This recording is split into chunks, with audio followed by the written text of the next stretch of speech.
Welcome to Stuck in My Mind podcast, the show where we dive into the mind of a regular guy on his road to self-discovery. You'll hear everyday people just like you share the latest topics, personal stories, and things they've learned along the way. And now, please welcome your host, Wise.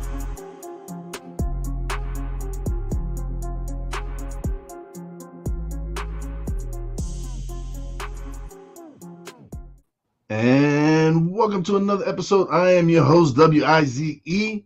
I have a very special guest. He's a fellow podcaster.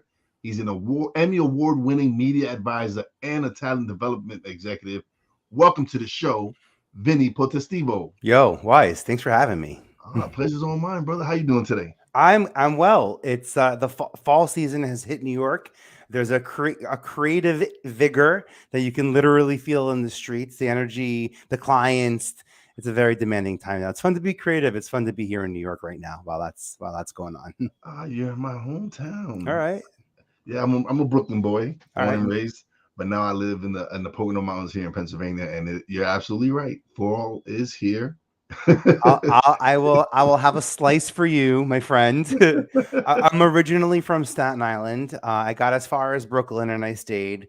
And I've always appreciated the view of Manhattan and the beauty that these outer boroughs sort of offered. So, and a good slice of pizza. Sorry that you left that behind. That's probably gonna hurt the most. That's what, yeah, because I'm a big pizza guy. I love pizza. Yeah. And there's a couple of spots out here that makes a pretty good pizza, but of course there's nothing like back home. All right. Well, it's a nice way to sort of, I imagine what a cool, fun way to meet friends that like have an elevated pizza palate, so to speak, where you find that like-mindedness.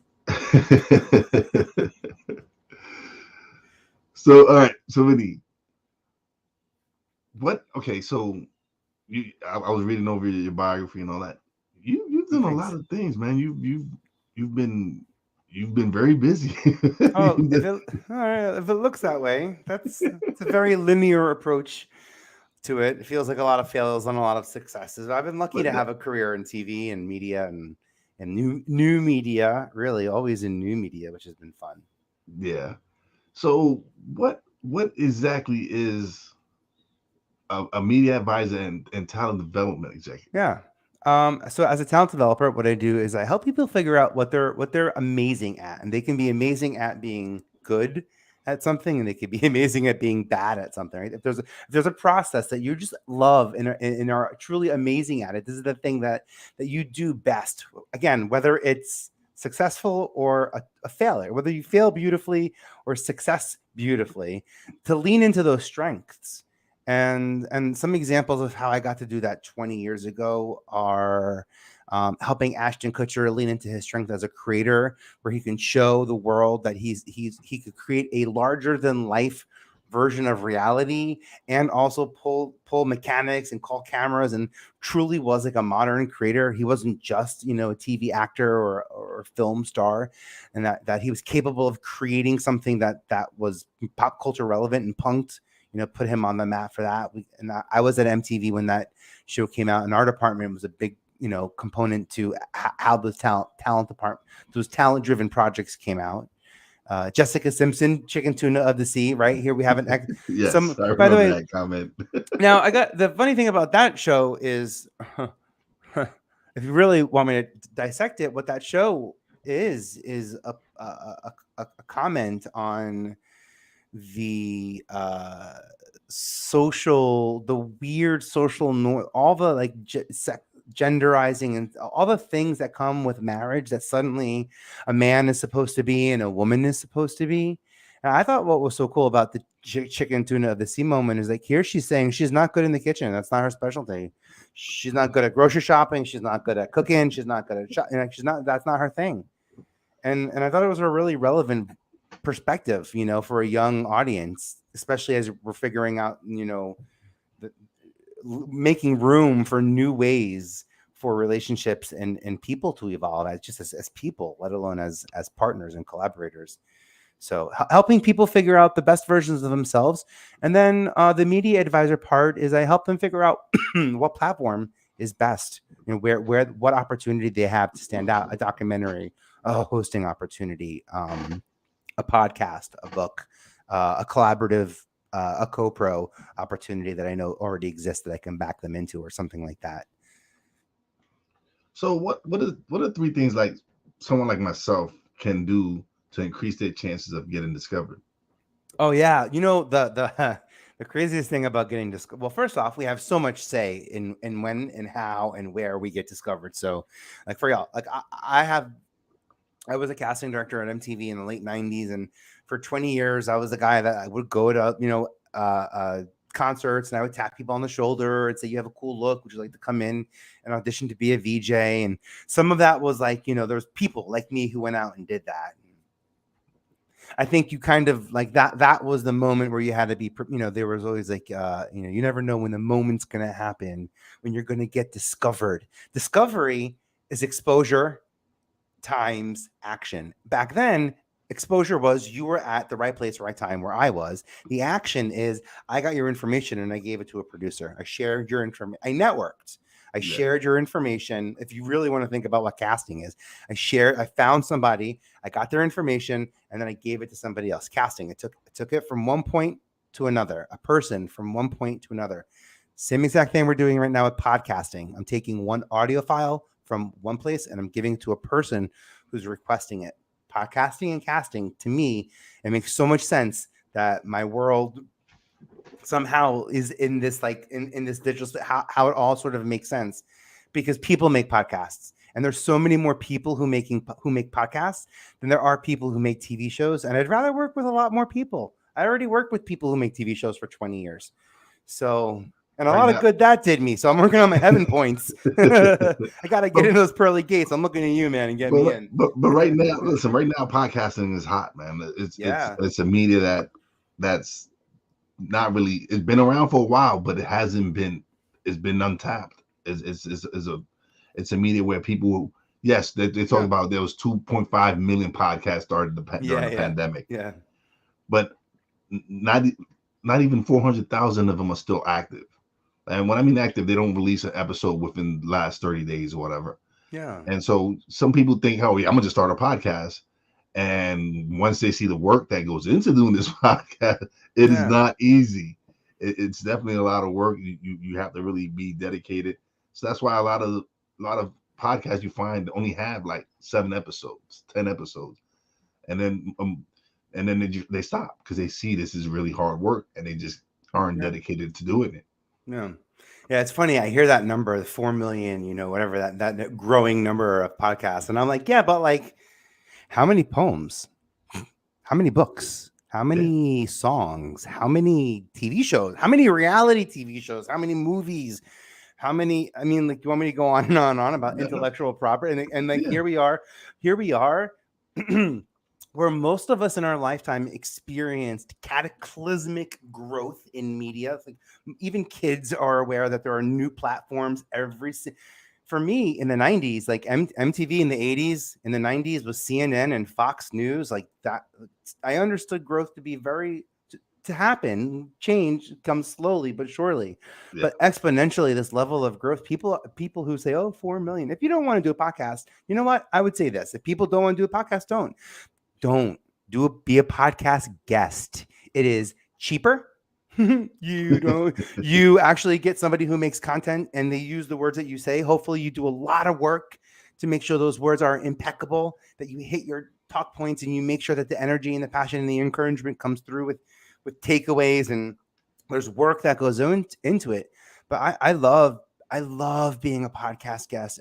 I find this is where the real work on me comes into play. And I also found that, I had really bad answers. Now I have really good answers to even better questions. And that matters. The questions we ask ourselves, the framing of success, that matters. And it's crazy. It's fun to be back, by the way. So by the way, my first podcast experience in 2006, Fat Man Scoop and his wife developed a podcast called Man and Wife.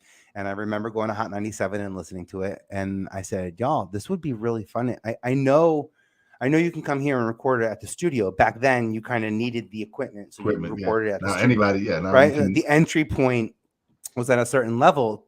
I was like, but Scoop, you have equipment at home. Well, I want to. It's a weird thing to say this, but like, I want to hear the springs in your bed when you're talking about sex, and I want to be in a more intimate space. And like, I think it would be fun if we did it in your actual bedroom as like a video version of a podcast. I think it should be a podcast, but it should be a video version of a podcast. And in 2006, Man and Wife, the TV show came out, and now 15, 16, 17 years later, I'm finally like, oh, I should have done it all along. I should have stuck. Just stuck with it. It wasn't my time. Technology makes this to me very normal. I'm really connecting with you, Wise. Like I don't feel flushed by thinking about the level of eyeballs that I know once watched TRL every single day. Like I know too much. This technology thing, this zoomy kind of video back and this feels really normal to me, and I can really show up as myself. My voice isn't tired at the end of the day because I wasn't changing my voice because I was on, and this has been I don't think I could have been this version of me any sooner than like what's happening right now. And so I'm fully leaned in to being a guest. So thank you for letting me show up. Oh no, I appreciate you accepting my invite, man. Thank you for coming in. And it's crazy because in the 2 years I've been doing my podcast, it's evolved. I started with audio, and my first 100 and something episodes was strictly audio. And then September of last year, I had a husband and wife marketing strategist on the show. And they're like, do you do video? And I was like, no, not yet. And they went, do you do video? And I'm like, no, I'm working on it. And that third time they go, do you do video? Yes. And press record. And since then, I've been doing the video aspect of it. And as the last 17, 18 episodes that I've been recording have been live. So it went from audio to video to now I'm doing a live show 3 times a week. Wow. And it was just time. It was just the evolution of it. It was just me. I was doing the video to gain confidence to get to the point where I can go live. And the part I love about live is that I get to interact with the audience. I have people stop by, leaving comments. Like, big shout out to my girl Amber Jones. She's a coach. She's amazing. I've had her on my show. She's a beautiful person.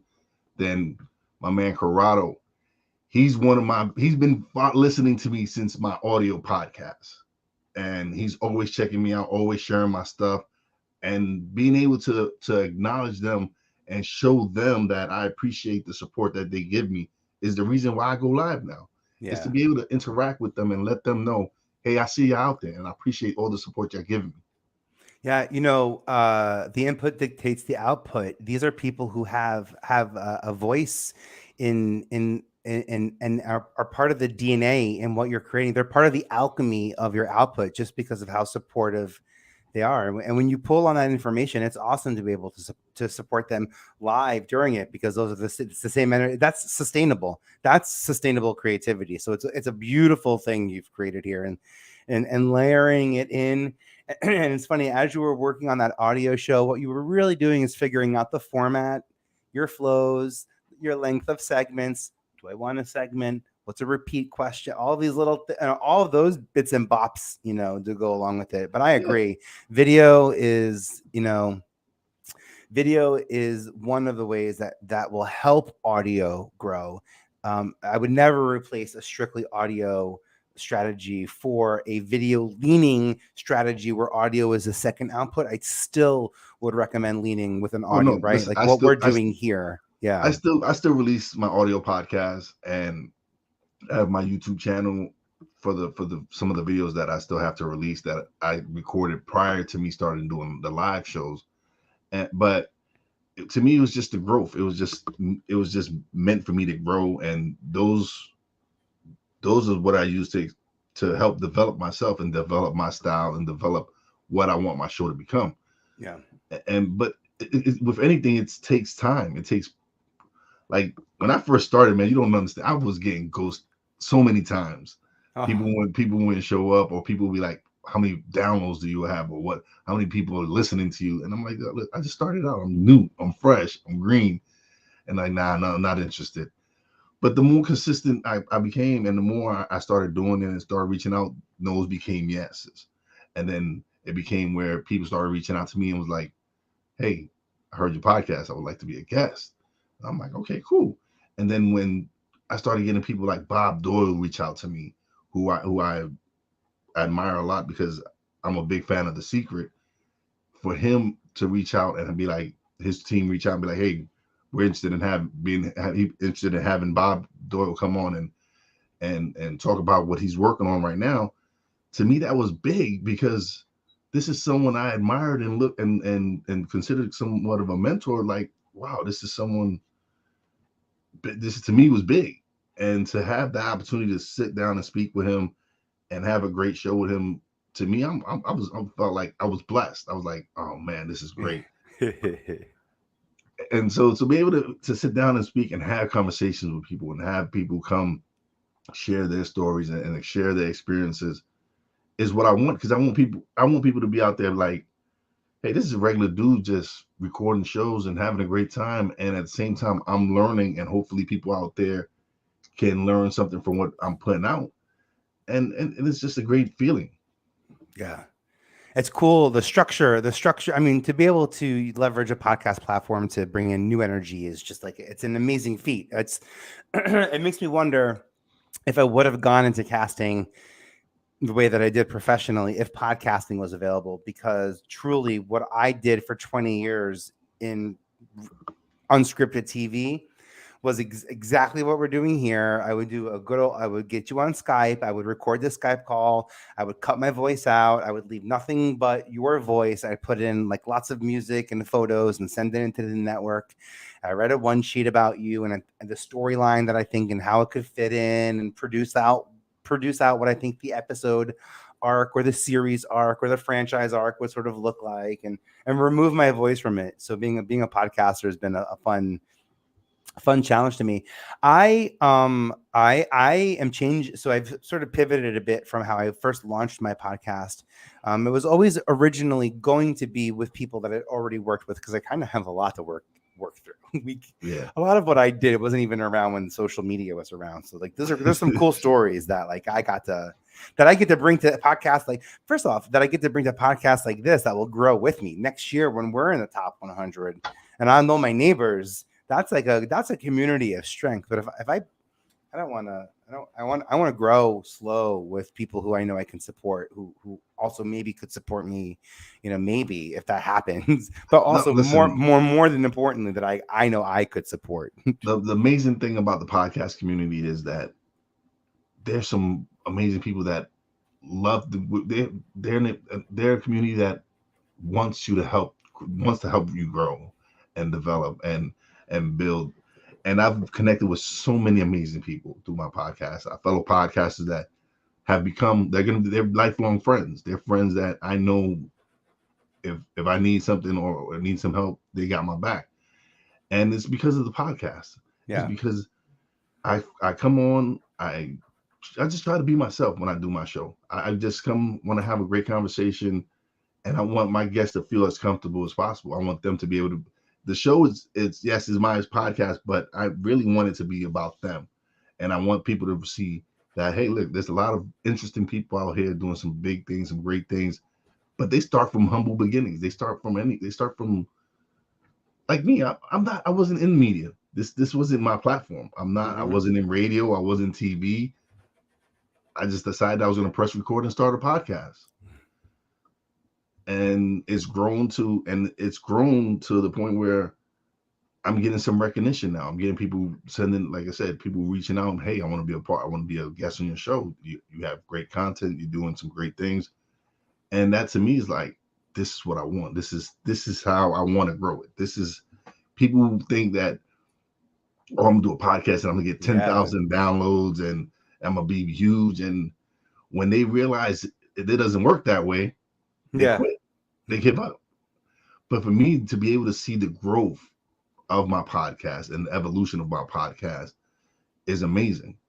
I love that. I love the fact that, I love the fact that this is my baby. This is my brainchild. This is what I put a lot of work and effort into it, and it's paying off.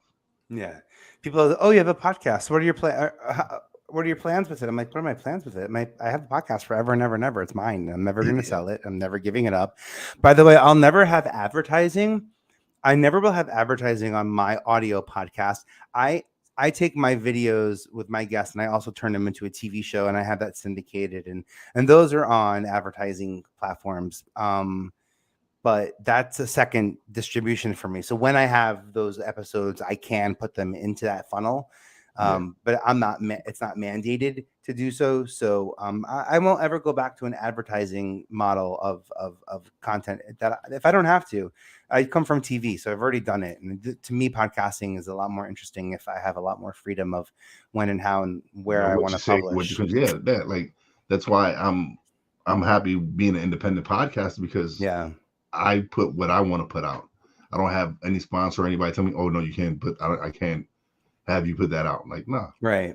This That is being mine. that being said, my podcast is called I Have a Podcast, and I sit down with people that I've worked with, creators and stars that I've helped launch, and they help launch my careers, and I help launch theirs, and we sort of go through the creative decisions we made. You know, it was fun to talk to like Mandy Moore about Princess Diaries and Tangled, and auditioning for Rebecca, and should she direct an episode before the end of the season? Like, it was cool to have an impact, you know, in that journey. But I didn't get to meet people on my podcast because I just talked to people I already know.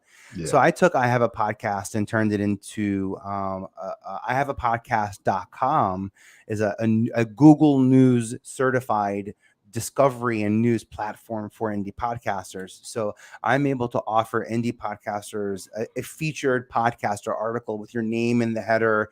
It appears in Google News and it ranks. It'll have a good long lasting score. I felt like it was something that most podcasters need in their arsenal of things when they're talking to sponsors or even leveraging opportunities. Is just overall exposure.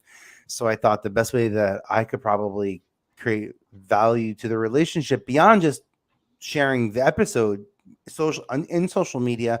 And also I love asking if I can have this episode afterwards and if I could air it on my podcast, because to be honest, people who listen to my podcast are more likely to hear your interview of me on my podcast than leaving my podcast to go listen to you. So if giving them you on my podcast gets you in front of my audience, then let them go and find you. But either way, like, let me help you like that.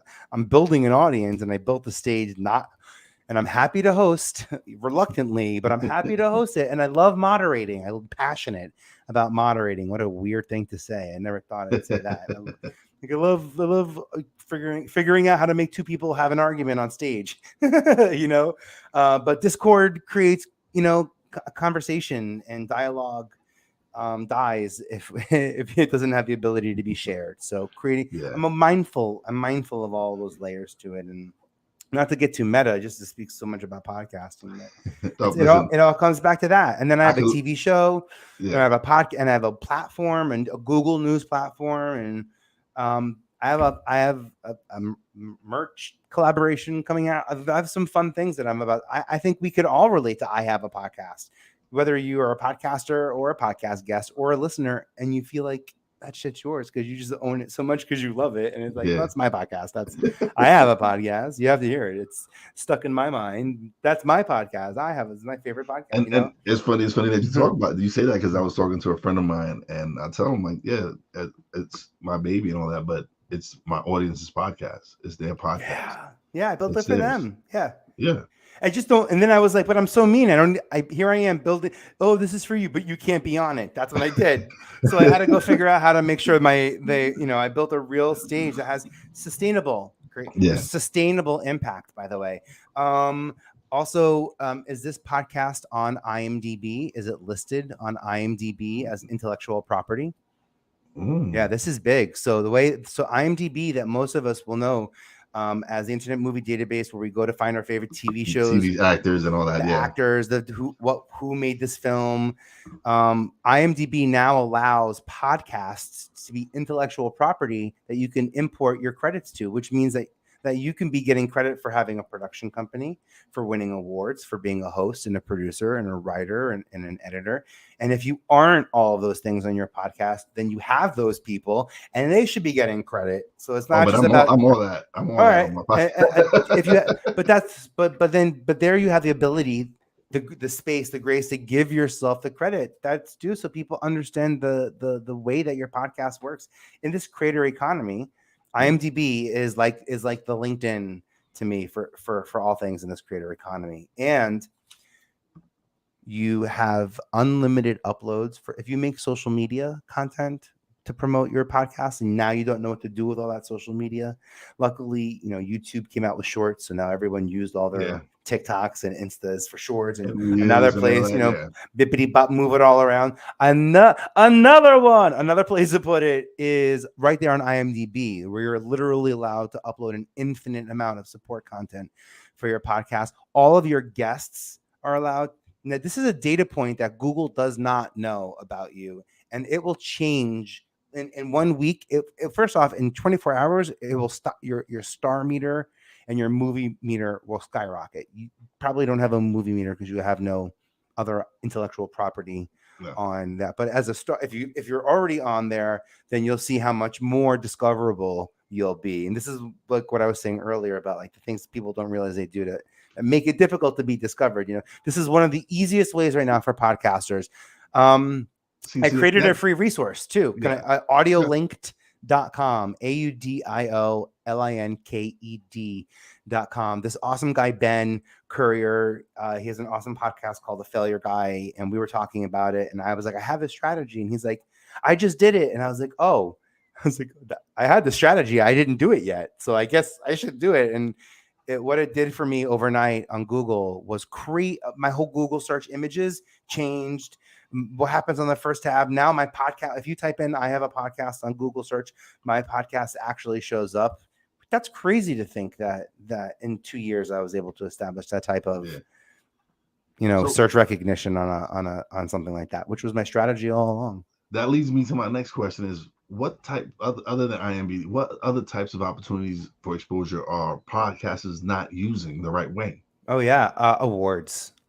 It's a big missed opportunity. Awards, Tonys, Grammys, Emmys. There's no award, professional award, that you don't have to pay to be considered for a nomination before you can even possibly win something. So there are 100+ awards that I've identified that I think are worthy of winning, based on social causes or based on the integrity of the institution that supports them or the community that's judging them.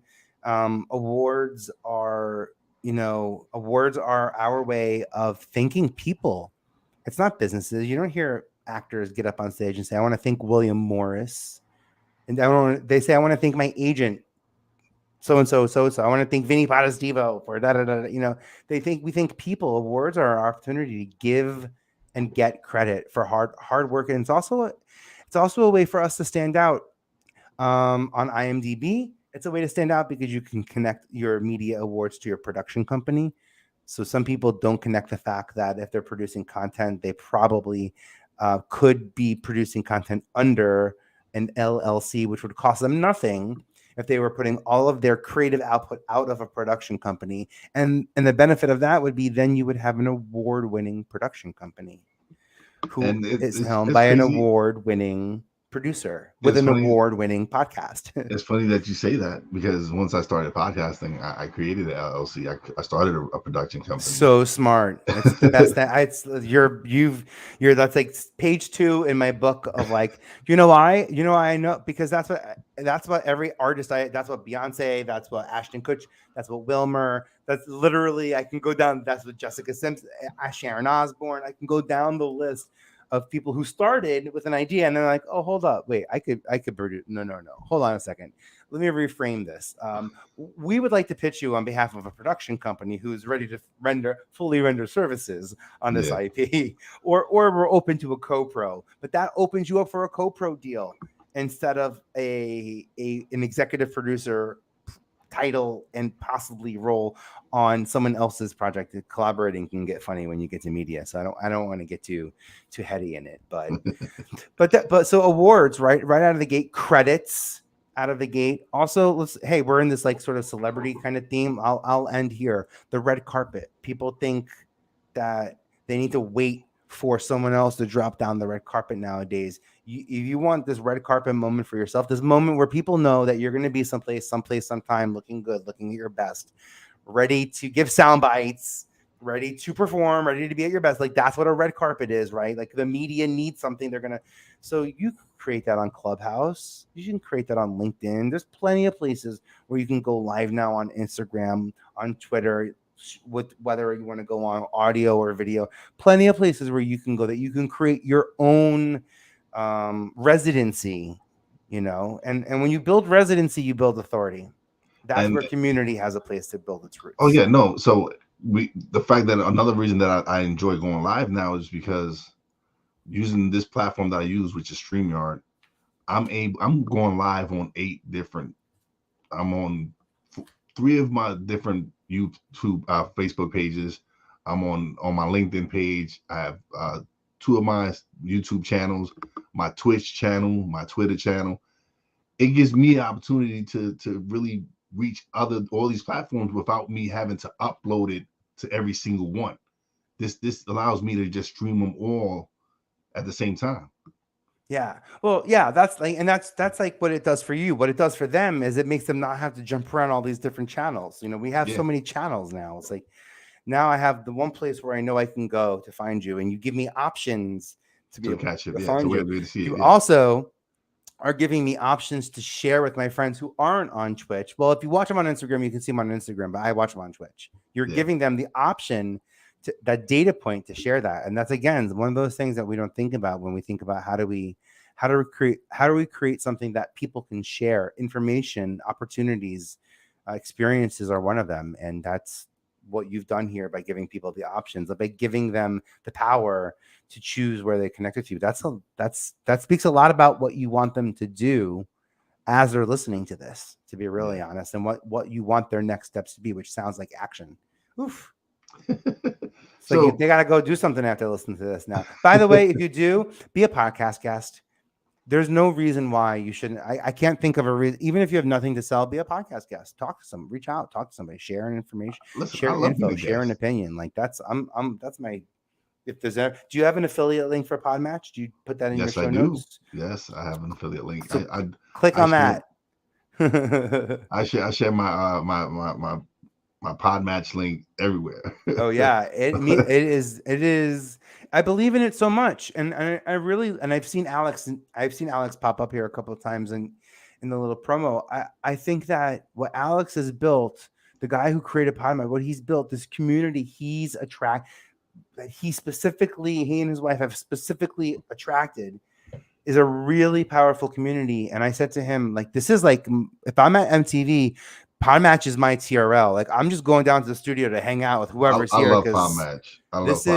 I'm fully leaned in. And and last time I was fully leaned in at MTV, it worked out pretty well for a whole generation of artists. So like, I'm doing it again. I hope that history repeats itself. Otherwise, no, but see that Alex just showed up. Yeah, on the screen. But, I like that. But I got to meet Alex live in person when I went to Podfest this year, and we had been communicating before that through Messenger and all that. And it was a great experience to speak to him because he's for the creator. Yeah, he created a platform where creators can get monetized. And like, I don't charge anyone to be on my show. But when you interview certain guests on Podmatch, he gives you a commission for interviewing these guests. Mm-hmm. And I thought that was amazing because not everybody's doing that. They're not thinking about the content creator. They're just thinking about lining their pockets. He is not like that. Mm-hmm. He is more worried about, hey, what can I do to make it easier for these independent podcasters that have great shows but aren't getting monetized. Aren't getting the sponsors that are there to help them continue to create content. And he's given the opportunities for us to actually earn some real money. Yeah. And it's crazy because he didn't have to do that. But the person that he is made him go like, nah, this is what I want to do. I want to help the independent podcaster. I want to help them build them up. And my goal is to help build Podmatch up to become one of the best services out there for podcasters. I love that. That's powerful. Yeah, I love that. Well, I'm so glad our paths connected, and we're fully aligned within this community. I can imagine the power within. I've loved connecting with people, and here there is a like-mindedness to it that of action. We're paying, some of us pay a fee to be in here. I'm taking it really. By the way, $50 a month is I can't tell you the value that you're getting. I pay $50 a month and I get 8 introductions a day if I wanted it. I am booked until April of next year, and I'm still trying to find new ways to collaborate with people in like deeply meaningful ways as I grow my presence on this platform. And it's because it's great. Tremendous. It's great for content creators, and it's great for people who are trying to who have books or whatever they're trying to promote or whatever. You don't necessarily have to be a content creator. If you just want to be a guest, and sign up for the service, you have access to a lot of content creators that are creating some great shows. Yeah, and like you said, you booked through April. I'm booking guests. I get my matches, and I start sending. And if I feel a connection, like I like this person. This person, I'll shoot them a message, and they'll end up being a guest. And like I said, the last 17 episodes have mostly been Podmatch guests. It's cool. It's good people. I like it. Y'all, so anyone listening, this is an open invite is what we're saying. Like go to wherever Wise puts the link, tap that link. You make sure he gets the credit because you want to be in his ecosystem when you come in here so we can like stay connected, but use that link to come into Podmatch. It's literally it's worth its weight in gold. I can't tell you. It's free media training. It's free network. It's not free, but it's media training. It's networking. It's a job. Like you're getting, like you're just saying, you're getting paid for your time as you're going along. There, he does other things, certain incentives. I'm an elite member. I actually just joined the Podmatch elite thing. So if you book me through the system, then I think you get paid a little extra than whatever, which I want to come back to. I'm excited about that. That's cool. I like that. Like I said, it's great because extra coffee, an extra cup of coffee. Hey, that counts. as a podcast host, I pay $6 a month. Oh, wow. As a host.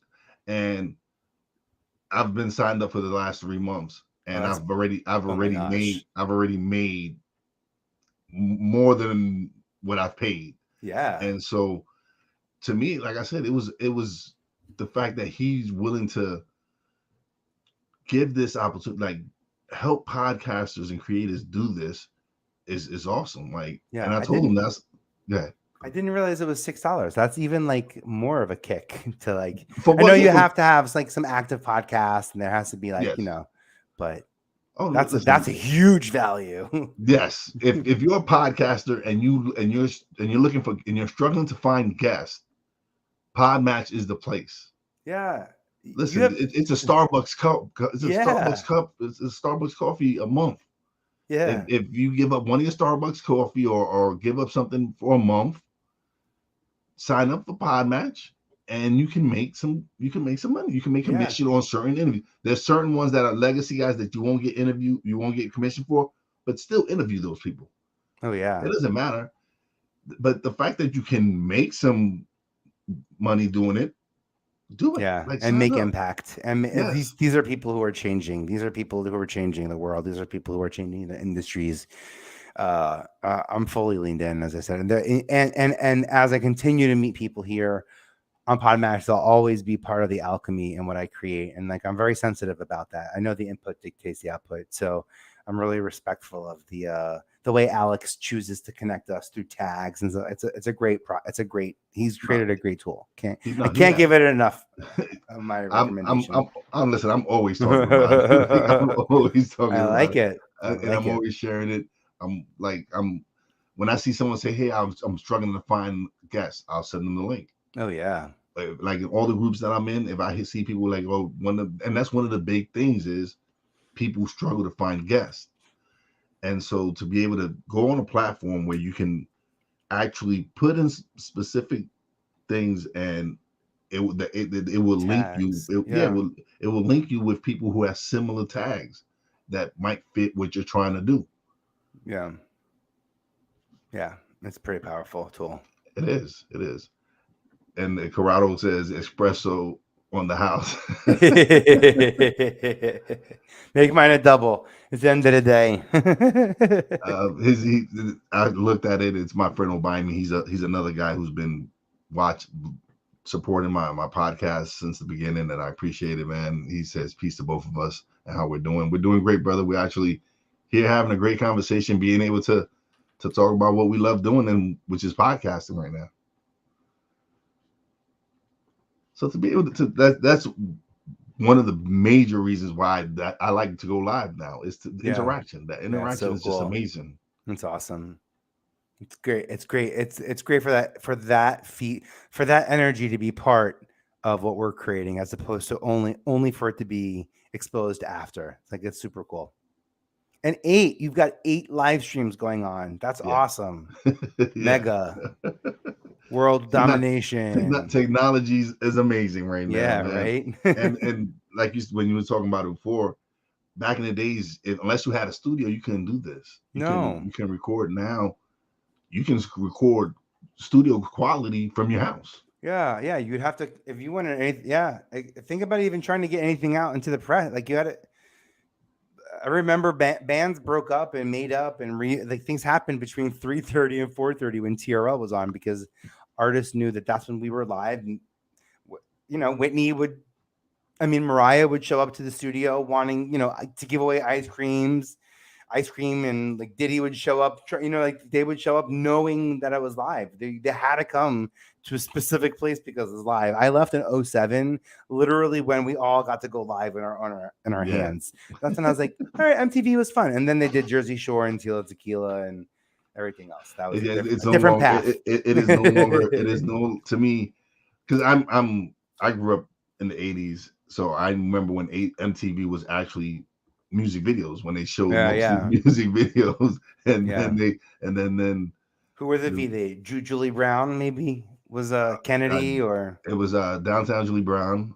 Kennedy was also there. There was a lot. Oh man, but it wasn't like Martha Quinn and the early VJs, right? Yes, it was. Okay. I'm up there in age, man. All right, I appreciate that. I like that. I got to work with those people like 15 when MTV turned 20 in 2001.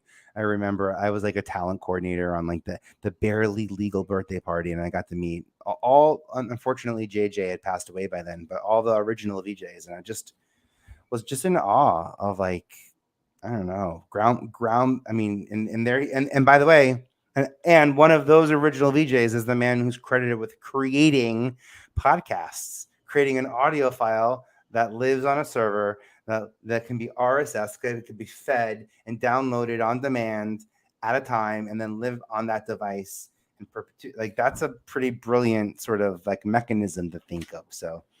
I appreciate my MTV lineage. I think it's Ananda Lewis, by the way, found me on the streets of Times Square. She picked me out of a crowd, and I was going to ask Whitney. It was Spankin' New Music Week, 1998. Whitney Houston was out in Times Square, and I was going to ask Whitney what it was like recording the Prince of Egypt soundtrack with Mariah. What was it like recording it? That was my question that I was produced to ask, and I was nervous. And I remember Ananda like helped me, she produced me, let me practice, and I thought this was going to be my big moment. And Whitney gets there, and the crowd goes crazy, and the producers are pointing what's happening, and you see kind of like a little rehearsal kind of going on, and I see her say, "That's the guy." He's going to ask, what was it like recording with another? And I'm watching the mouth, and I see Whitney be like, "I'm not answering that question." I was like, "No, of course she's not going to answer that question. That is not a question Whitney would answer." By the way, back in the good old days. So I was like, no, missed opportunity. I said, if you ever need anything else, all I know is talented people, men and women and dancers and singers. And I'm from New York. If there's ever anything I can do to help, let me know. And her team said, well, we're shooting a video for It's Not Right next week if you want to submit people for that. And I did. And that was literally how my whole casting and talent sort of path started at MTV. Was a failed opportunity turned into a possible opportunity. And then I had to deliver on finding women who were going to actually resonate. And I did. The whole front line is like all my friends from Wagner College. It's so cool. That was the weird thing about me in the beginning of my TV phase. Is I always just cast my friends because I knew what they were capable of, but you didn't know what I was working on. So like, you work on some weird shows. The Tom Green show. Oh yeah. My friends. So my friends are like crunchy hair and soft hair. Like the scarred from being pop culture. Luckily, there's no memes back then because they would have been or contestants on Say What Karaoke, or the kids who asked the kids who recommended videos on TRL. If you were in my youth group, if we went to school together. If you knew Vinny from Staten Island back then, I was so happy to get you in. I was like, yo, I got the door open. Come in while they give me the keys. This is funny. Before they kick me out. Yeah, this is fun. I know my time ain't forever. So like I need to make sure I get great people in here. And I did. By the way, like TJ Lavin stayed for years. Nick Cannon stayed for years. He's still part of that family over there with VH1 doing Wildin' Out. Wildin' Out. I mean, they just shot 50 plus episodes a week ago. They just shot an entire year's worth of episodes to be part of that franchise. To be in the room when Nick pitched. When he first pitched that show, MTV passed. They didn't get it, and then winter break came. He was dating Christina Milian back then, and they went and recorded. A little tape, like a pilot. It was her. She was one celebrity in her team, and then he was another celebrity in his team, and they're kind of the perfect duo, to be honest, to pitch that show. If you're going to ask me back in 2001, right? Like it was exactly what you wanted to be able to show advertising. My advertisers at MTV and say, hey, is this a show that you think advertisers would get behind? It's kind of like a no-brainer. Yeah. And to see him come back and invest in himself gambling himself, definitely. He was a gambling on himself, and he was well known. He turned that into a yes. I'll never forget that, watching him invest in himself. And that's what sometimes people are afraid of is taking that risk. Is they're afraid of being told no, or they're afraid like, oh man, I don't want to fail. But what they fail to realize is that you're failing by not doing it. By not attempting and trying it out. How are you going to know if you fail if you don't do it? Well, you're guaranteed to fail that way. I can answer the question. I hate to give you answers, and I don't mean to talk in summaries, but that's a fail. If you ask me, it definitely is. It definitely is a fail. So it's so fun. I think of the fails too. Even Beyonce, they wanted Beyonce to be in a movie, and they went through the label first, and the label said, "It's a pass. Destiny's Child's not interested in having Beyonce separate and do a film right now." And would that movie have been Carmen? It was Carmen, a hip opera. Yeah. And I went down to the studio, and I will never forget talking to Tina about the opportunity. Tina Knowles about the opportunity, and I gave her the sides, and I said, I know that everyone passed on it. I'm just making sure you see what this is, because it just felt like the right project. I had that relationship with that family. We were looking at Solange possibly as a VJ, and she's hosted some stuff for us as well. And I worked with Kelly. Like I worked with the group to help them be hosts, and I've worked with them in a really fun capacity. But I just knew that this was an opportunity that could be something powerful, and it didn't win her the Emmy Awards, but I got her a pretty good audition where she did end up winning some pretty big awards for bigger roles. And also in Carmen, the hip opera, I've read Beyonce talks about like she learned character development on set in that movie. Like she created Sasha Fierce in that gig while recording, while filming that movie. She is like, well, I'll create a character for me if I can step into it and be it, and then step out of it. And let y'all believe, and this is how I can manage being Beyonce on and off. Like I've heard her talk about the process. It's a creative process.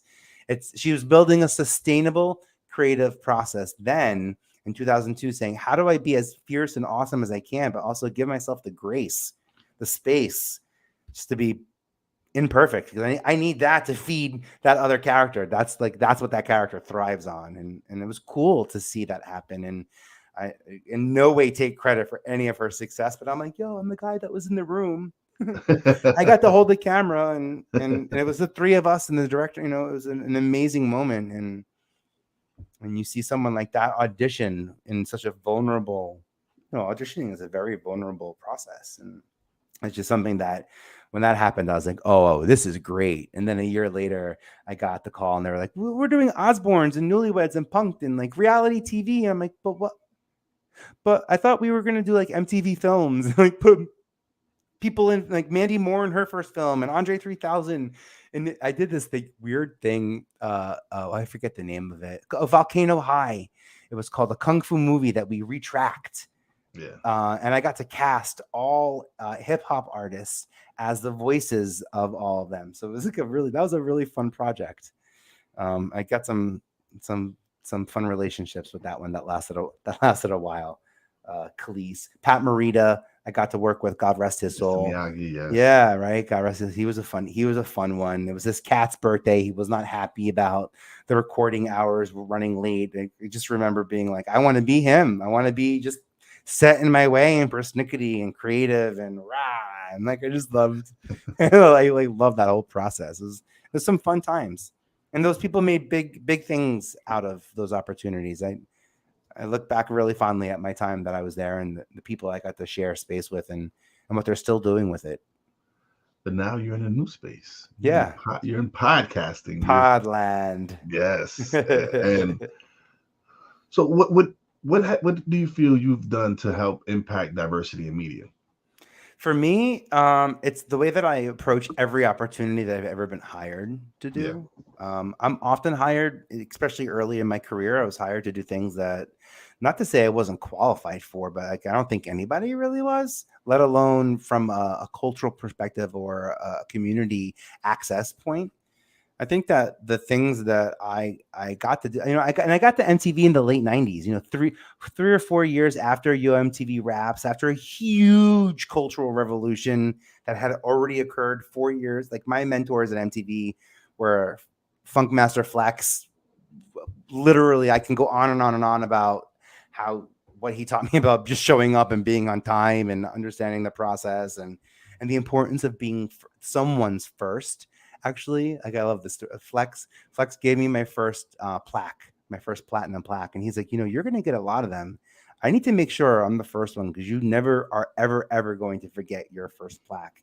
And that was something that I think lit a fire for me. Like there's a lot of people who do what we do, a lot of people, but I try to be the first person you meet, the first person that you turn to, the first person that you think of when this now topic comes into play. For a long time, that was wrapped around reality TV. And that was the story of if you're looking to change your life, if you want to empower yourself and empower your audience, Vinny's the guy to call. He knows the networks and can help come up with a structure for a format, find the production company, put the pieces together, get the development deal, move the process along. Even in like 2000, when I had to recast Tyrese from Direct Effect, and we ended up first hiring Lala and then DJ Clue. I'm from New York, so first off, Lala's not even. So I remember them like Lala, she's from LA. And I'm like, yeah, but like we're at MTV. I'm like Times Square, New York, the whole like, why would we have somebody from LA come to New York? I just thought my world was so small, by the way. Yeah. I said, why would we have someone from LA come to New York? First off, and then this is what I know about.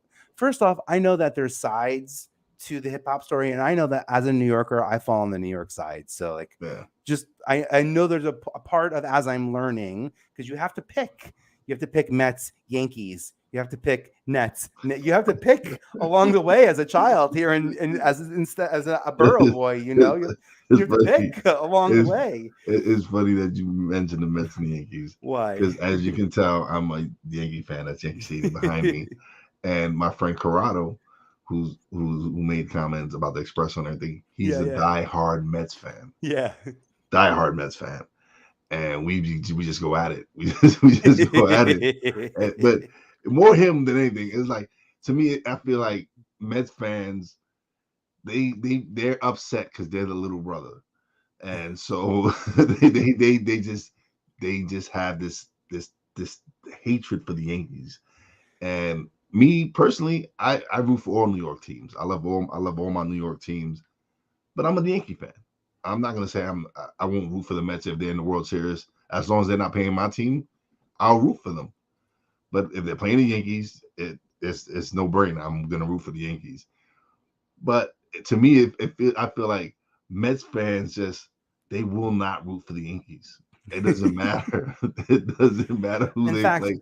They will not root for the Yankees. I identify as a Mets fan in my house, of course. The oldest of 6. That was like my dad liked the Yankees. I liked the Mets. That's kind of how it worked. But I was born in 77. The 86 Mets was like, I'm 9 years old when that happened. So like those were Hernandez and Carter, Strawberry. Like those are like. I just turned 46 this year. Oh yeah, I appreciate. Yeah. So like those, and there's books now that they write about the Mets that like the amazing Mets, yes, the cocaine Cowboys all over. Yeah. I'm like, what a time! Listen, the 80s was crazy. The 80s, the clubs in the 80s were crazy. Studio 54. All all of it. That's why I knew I had to stay here in New York. That's it. Madonna, all of it, every single piece of it. And that's where music happened. That's also so much of my professional, like once I got to MTV, getting to be at MTV casting VJs and what I did, it gave me a little bit of clout socially that I was allowed then to be in clubs and places like that late night, where I actually made relationships with artists that were coming into TRL the next day. It's like I would bump into an artist who's in town. They'd get in at night. They'd go out at night. I'd meet them because I'd be out with it for whatever reason. Someone would know that, we're both destined to be at MTV tomorrow. And then I would go down to the studio having just met that person. And I can go down a list of people where I was like, that's where that show idea came from, because no one was going around pitching their own reality TV shows when I was at MTV. I was a crazy guy calling up Wade Robson. Wade, don't you think we should have a dance show? Don't you? Wilmer pitched me Yo Mama, but I didn't get it. I was like, Will, I think you're not getting. I think something's getting lost in translation. I got picked as a kid. This is not the.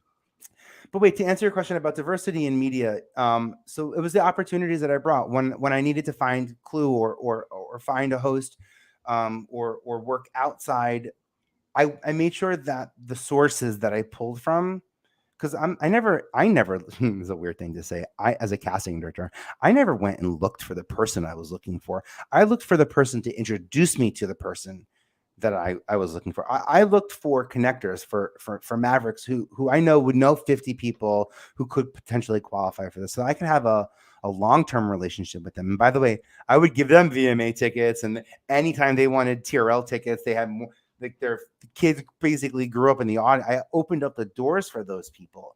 And I not only did that, in the audience, but in the pitch rooms, and got those shows green light, because it's all part of the alchemy. If you're pitching shows, every 1 out of 10 is going to get it. Then let's make sure we get the 10 right people in here pitching. If I know that my 1 out of 10 is going to go, then I'm only going to give you 10 that I want you to pick. I'm not going to take a risk and put something in there that I think, unfortunately, actually, it's sad to say this, but that's how I work. I wouldn't take the risk to get the no, because sometimes those risks were things that turned into yeses, and I get bummed about this. But I did a whole series with Nas and Khalees. I did their Newlyweds. I did 10 episodes with them, and we finished recording it. We were, I think, 8 episodes locked in the can, color corrected, music was balanced, ready to go. Yeah.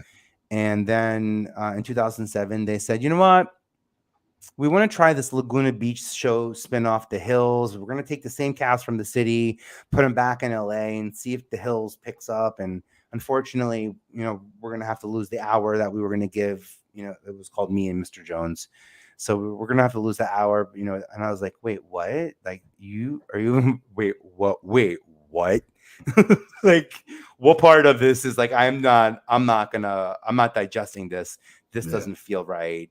This feels like my time here is literally, this feels like my time here is done. Yeah. And then the next call was like, but we want you to work on Tila Tequila. And I'm like, when she pitched that show to me, the whole bisexual thing wasn't an angle. So like, I don't take kind to all of a sudden creatively bringing in a unique angle that, I don't know. I didn't get it. You're the number one MySpace artist, but you don't even have a single on MySpace. I just wasn't connecting the dots. So it was time for me to go cast Housewives on Bravo and go figure out, shows on A&E and the world out there. But in 2015, when I got to focus on and leaving that TV world behind and focus on social media and focus on business. I always worked with business owners. Beyonce is a business owner. Mandy Moore, Ashley, they're all Sharon Osbourne. They're all business owners. But now that this phone is what qualifies you to be a creator, everyone's got one. My world just got better because the power in small business, the power that we have as small business owners and our products and our services and the way we stand to provide value, to offer value to people, that there's too much inherently in that. That's what attracted me to MTV in the first place. And now I don't have to go through TV to make content that really matters, that has an impact. And all those people who helped me along the way are part of, the Alchemy Now, which is why in my podcast, I kind of go back and talk to people, shows. I can't wait to actually, now I'm thinking about this. I'd love to have a show with the Simmons family because that was quite an experience we went through, just from like script reads to green lights to like life issues. And they were so young when that happened too. Oh, Runs House. Yes. Making sense of that, of that all is like crazy. So and to see where they're at now, and now they do powerful and their own verticals everywhere. Yeah, they do. What are they doing now? They're doing growing up hip hop. Oh yeah. So and they're producers. They're creating jobs. They're creating. They're not just in it themselves. They know the power. They saw it. That's what they got exposed to. That's what I meant by like, there was no part of it that was veiled. I was very open to bringing access, and that's what I think. I did consciously all 10 years that I was at MTV. I think that's what I did consciously, and some of those relationships remained fruitful far after I left and are still fruitful. So in terms of like thinking of a creative legacy, I know Nick Cannon and DJ D-Rec and TJ Lavin, all the old guys on MTV, except for Rob Dyrdek. I got all those old guys on MTV. And they're like, hopefully big brother units. They're seen more as like big brothers to this audience. And they represent success, and they represent challenges, and they represent so much that I'm really proud of. Awesome. Man, this has been great, man. I appreciate you coming through. But now is the time where you really get to just plug away. Just let them know websites, everything. Go. Oh, go. All right. Well, look, I love helping people win awards. If you want to learn how to win awards, I have a list of 99 awards worthy of winning that I'd love to share with you. If you want to make money from your podcast and you don't know how, chances are you aren't already listed on an influencer marketing index, a creator marketing index, and I have about 60 of them that I like to share. I make a couple of thousand a month from unique opportunities that come to me just because I put my name on a list. And I've got about like 13,000 followers on any given platform. I'm a micro influencer, if anything, so hopefully it feels very approachable to people out there. If y'all are looking for that type of support, VPE.tv is my website. VPE.tv is where you can come up, join for free. It's a free lifetime membership where you can get that information. Otherwise, I have a podcast.com is the place where I put all of my featured podcasters and featured podcasts, and you'll find lots of indie news and podcast support there at I have a podcast.com. That's it.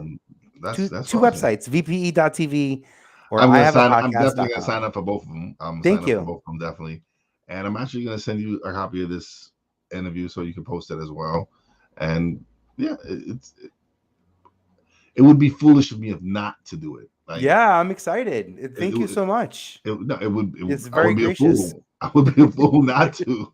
It's like, why not? Like, I would be a fool not to have created this space. I was like, what? Are you kidding? There's too much value. Like, we just gotta, I'm like, where's the spotlight? The reason, but also, by the way, like, and you've got like a great camera, maybe 2023, everyone who's using video and podcasting. Also, here's what I'll just leave anyone out there watching this still. Thank you for watching over an hour, by the way. If you're looking to get into video podcasting 2023, things to put on your Christmas list: a 4K camera. It's inevitable. We're choosing to be on 720, 1080 on lower quality. Having 4K is one of those things that's going to help us differentiate from a lot of other podcasters. And there's going to be more video podcast networks that launch next year, whereas we're familiar with podcast networks are, and the audio podcast networks are HubSpot podcast. We know what it sounds like to find one of those audio, but when you tap into a network, a TV network that's streaming live back-to-back video, it's going to be 4K because of FCC regulations. So put that 4K video camera in your Christmas or Hanukkah or whatever holiday you celebrate at the end of the year. Put it in your wish list. So y'all heard that. If any content created out there, get that 4K camera. And listen, when you first start, if it's just a hobby, yes, you don't. Good point. Don't necessarily need to invest in a lot of money. You can go find find yourself an inexpensive camera and an inexpensive mic. But for me personally, I felt this is what I wanted to do. This is my lane. This is the lane I wanted to be in. So I invested in myself. I invested in a quality mic. I invested in a quality mixer. I invested in a quality camera because I felt that, again, people are watching my show right now for over an hour. So I want to give them the best quality possible. I want my sound to sound crisp. I want my video to come out not grainy, where you can actually see good quality picture. So to me, to invest in myself was a no-brainer. Yeah, I love it. Well, I'm here, and it lets me lean in too, because I know we have a better quality product together. So thank you for having me, and thank you for the space and everything you're doing. It's like, it's awesome that I'm excited. Excited to be here. I hate the word excited. I'm energized to be here. There's something sustainable that happened in this conversation that feels crazy. Good. It's crazy because when you have these conversations, you by the end of it, you're energized. You're like, you still got all that energy from a great conversation, and just the energy just flowing through. People don't get it. It's when you have a great conversation, the energy is just flowing. It's just some positive energy and some great vibes. Just keep going through, even though we're not nowhere near each other. Mm-hmm. Just the energy going through the camera and what the energy we're putting out there. By the time when I'm done, I'm gonna still be wired from this. Well, you're gonna go to IMDb, so I'll send you that link. Yes, I am gonna sign up for IMDb. Audiolinked.com, AUDIO, audiolinked, LINKED, because we met on LinkedIn. So audiolinked.com. It's literally step by step. By the way, you don't need to have an IMDb Pro account. It's completely free. This is like free and the most valuable data-driven thing you can do. And this is what content creators need to hear. There's things out there, free tools that you can use to help grow and build your brand. Yeah, it tells Google what you are and what you're doing. It connects you to people too. So like, I've had Mandy Moore on my podcast. If you go to Tangled or This Is Us, you see one of those movies or shows, whatever she's been on. You go to see who played that role. You see it's Mandy. You go to her page. You look at podcasts. You see my podcast. That's the way I'm using it as a discovery method too. So I even, to be honest, when I was hiring for my podcast, because I in production and TV, I felt like I wanted to hire an editor that worked on Serial. I just wanted that for my podcast story. So I went to Serial. I looked at who the editors were. Typed their name in. I went and searched their websites, and then I picked one. And we ended up working together. I wanted people to see that I had put that type of level of audio on there specifically. So like I use it as a way to leverage and let people know that I'm creating high quality content. I'm collaborating with high quality creators. It's a really awesome way. And I would be honored to be a guest. And I know, and I pay for my IMDb thing, so I get my little photo in there. So like, that's nice. Look, now you'll see, I appreciate if you want to tag me as a guest, the space that you'll give me to be discovered when people find your podcast and scroll down to see it all. But you're not lying. It's the best thing to be a guest. I love being a guest on other people's podcasts. It saves me from not having to do all the editing and all that extra work and all the thumbnails. It's like Thanksgiving, right? Like, would you rather host Thanksgiving or would you go to Thanksgiving? Just sit down and eat. Some people will say, no, I have to host. Cool. And those people make great podcasts, by the way. You shop, the process, the cooking, make the aftermath, the picture. I love doing my podcast. I love doing my podcast, but I also don't mind being a guest. Yeah. I'm like, I'll be a guest. Absolutely. Yeah, right. Quick so what I do now on my podcast is I have 12 people a year on my podcast, and I do 4 or 5 episodes with them in one sit down.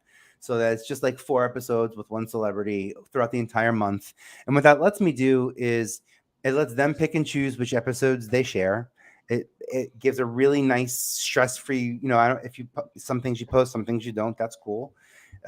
Timing is awkward sometimes, how many times have we had something that we wanted to release and then something happens in the news where it's really not appropriate to put it out there. So like, I don't have to, I'm mindful of that. So I built a system where that doesn't impede my message getting out, and I can be respectful of the silence and the opportunities that I have to do that. And that's just was my way of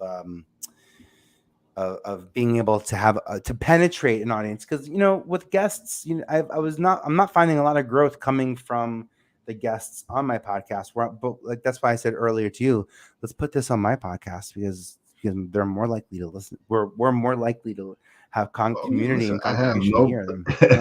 Like I said, I have no problem sharing it. Yeah, I've had guests request, hey, can I get this? And smart. Thank you.